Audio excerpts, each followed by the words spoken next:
Hello po sa lahat po ng mga Barda fans at sa lahat ng mga supporters ni Barbie Fortesa and Mr. David Licauco. At pag-uusapan natin dito yung patungkol sa isang usapin kung saan sinasabi po nila na ito daw si Mr. David Licauco nang matanong patungkol sa tipo niyang babae, ang sinabi niya ay isang morena. So dahil doon nag-aantay po yung mga Barda fans sa kung anong paliwanag na pwede nating sabihin patungkol dyan.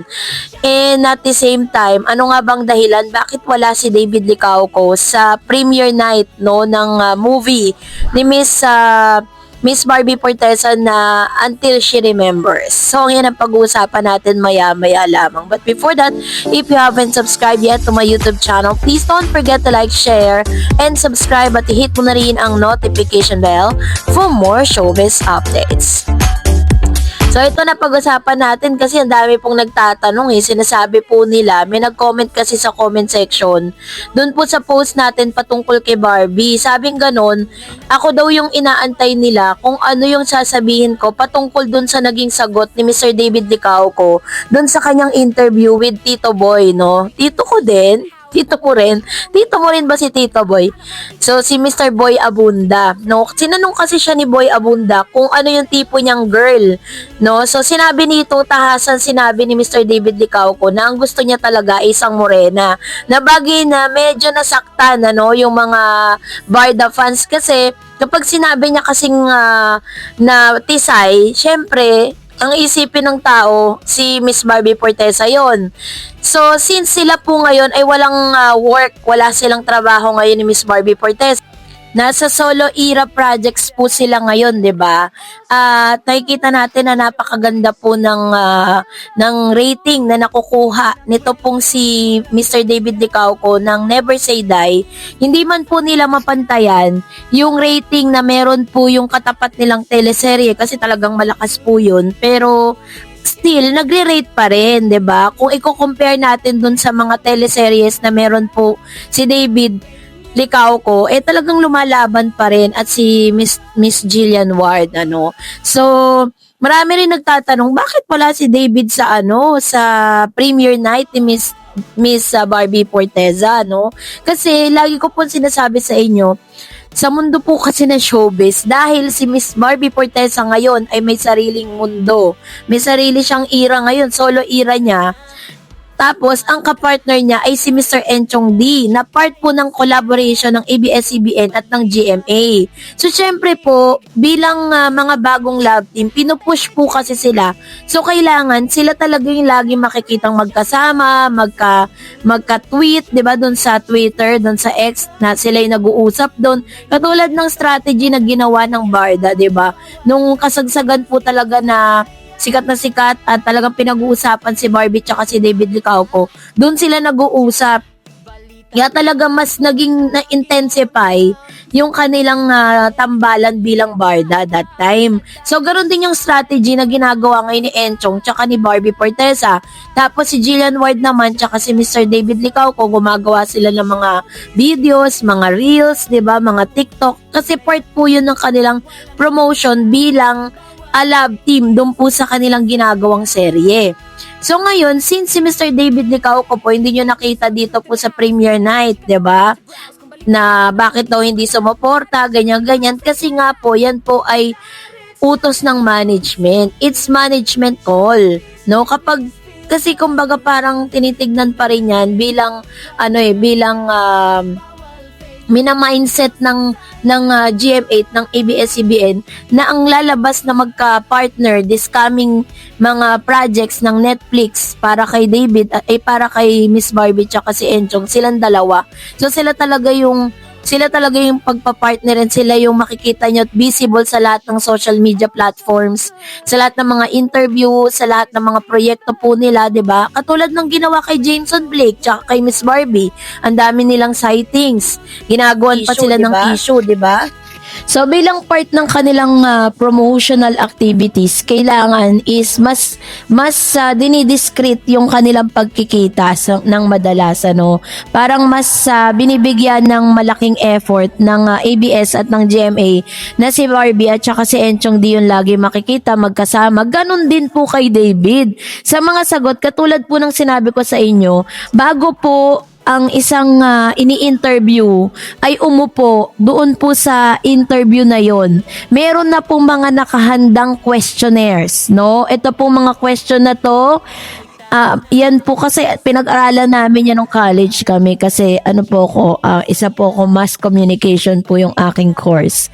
So pinag-aralan namin yan na bago umupo ang isang i-interviewin, nilalatag lahat ng mga tanong, no? So since si David Licauco po ay meron po siyang management, meron siyang manager, meron siyang handler, meron nagmamanage kay David Licauco. Sa lahat po ng mga tanong na yon ay ini-screen po ng kanyang management at kung paano niya sasagutin. Kasi kapag sinagot niya na Tisay ang gusto niya, baka mamayang isipin naman ng tao is ini-incorporate si Mr. David Licauco kay Miss Jillian Ward kasi Tisay din si Jillian eh.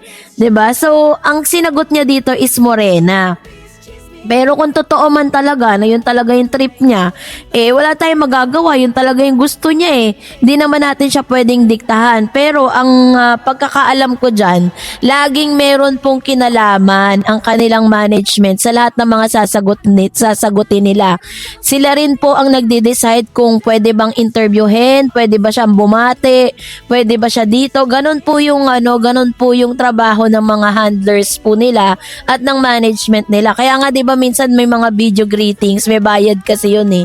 So hindi sila basta-basta nagbibigay ng ganun kasi nga meron silang manager na kailangan mag-decide at meron cut yung kumbaga may commission sila dun. So, ganun din po sa mga interviews na nagaganap na yan nga kay Mr. David Licauco.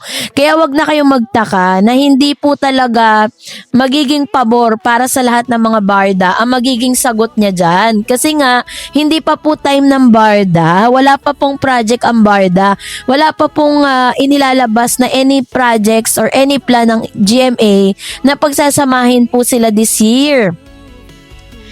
Although, meron pong sinabi si Miss Barbie Fortesa, alam na alam ko yan, napanood ko yung interview niya, tinanong siya if magkakaroon sila ng project ni David and then she said yes, this year 2026 magkakaroon sila. Pero, ayun ang tanong kung kailan. Di pa naman tapos ang year 2026, nasa February pa lang naman tayo, 'di ba? Ang dami na kasi agad na iinip. Kaya wag kayo masyadong, ang dami tuloy ng babash ngayon kay David na sinasabing niloloko lang daw si Barbie. Well, in fact, from the start, 'di ba sinasabi natin na friendship naman talaga sila, magkaibigan po sila, pero yung next level of relationship, hindi pa sila pumapasok dun sa seryosong relasyon na yun. Kaya wag natin i-expect na kung ano yung gusto nating marinig na sagot niya, na ikakatuwa nating lahat. Maganda nga yan kasi nagiging honest si Mr. David. Hindi para tayong lahat ay paasahin, hindi para lahat tayo ay pagsinungalingan ni David, 'di ba? Sa mga isasagot niya. Kaya bilib na bilib din tayo kay David kasi hindi niya sinusugarcoat yung mga sagot niya.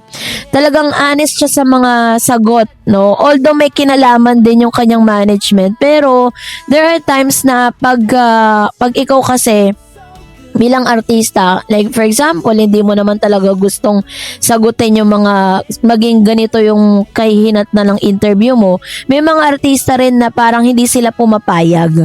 Ganun po yung nangyayari. Kaya wag tayo masyadong magpaka-stress dun sa mga ganung bagay.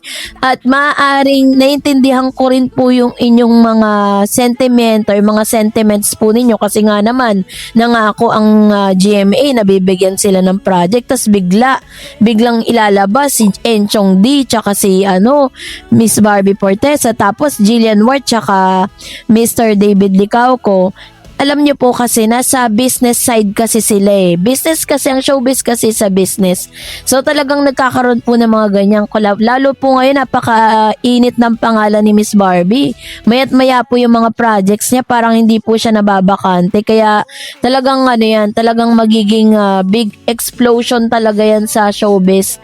At alam ko po na medyo marami nang naiinip, marami na po ang nagtatanong kung ano na ba talaga ang estado no ng barda ni Barbie tsaka ni David Licauco pagdating sa mga projects. Pero po dun po sa seryosong relasyon, maaaring ngayon nasa friendship era sila. Ang maganda dito, wala man silang talagang masasabing seryosong relasyon pa, pero ang maganda dito, magkaibigan sila at hindi sila magkagalit. Katulad ng kinakalat ng ilang mga bashers. Yun po yung pinakamaganda doon, 'di ba? Kaya continue support lang. Kayo naman po yung kung kaya niyo pa rin suportahan yung kanilang mga solo era, that's really better, 'di ba?